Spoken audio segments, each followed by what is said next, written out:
Friends, welcome to Jerry's kitchen. இன்றைக்கி நம்ம ஈஸியான முறையில் நாட்டுக்கோழி குழம்பு எப்படி செய்கிறதுன்னு பார்க்கலாம். இப்போ நம்ம எங்கேயாவது வெளியில் போகிறோன்னு வச்சுக்கோங்க, அவங்களுக்காகவும் இந்த பேச்சுலருக்காகவும் தான் இப்போ இந்த குழம்பு எப்படி செய்கிறதுன்னு சொல்கிறேன்.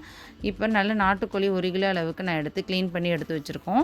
100 கிராம் அளவுக்கு சின்ன வெங்காயம் எடுத்துக்கலாம், அப்படி இல்லைனா பெரிய வெங்காயம் எடுத்துக்கலாம். நல்லா பழுத்த தக்காளியாக ஒரு 2 தக்காளி, பெரிய சைஸ் தக்காளி எடுத்து பொடிசாக கட் பண்ணி வச்சுக்குவோம்.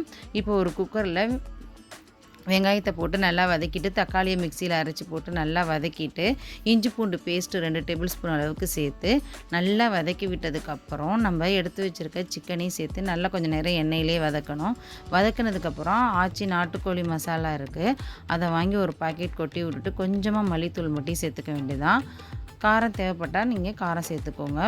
ஃபஸ்ட்டு இந்த ஒரு 3 விசில் விட்டு நல்லா சிக்கனை வேக வச்சு எடுத்துக்கிடுவோம். அதுக்கப்புறமேட்டு நம்ம உருளைக்கிழங்கு சேர்த்துக்கலாம். ஃபஸ்ட்டு ஸ்டார்டிங்லேயே நம்ம உருளைக்கிழங்கு சேர்த்துக்கிட்டோம்னா உருளைக்கிழங்கு ரொம்ப வெந்து கரைஞ்சிரும். அதனால் நான் ஃபஸ்ட்டு 3 விசில் விட்டுட்டு அடுத்தது தான் உருளைக்கிழங்கு சேர்த்து ஒரு விசில் விட்டு இறக்கிக்கலாம். இப்போ கொத்தமல்லி தலையை தூவி இறக்கிட்டோம்னா நமக்கு ஒரு சூப்பரான நாட்டுக்கோழி குழம்பு ரெடி ஆயிருங்க. ரொம்ப ஈஸியான மெத்தடு. நீங்களும் உங்கள் வீட்டில் ட்ரை பண்ணி பாருங்கள். லைக் பண்ணுங்கள், ஷேர் பண்ணுங்கள், சப்ஸ்கிரைப் பண்ணுங்கள்.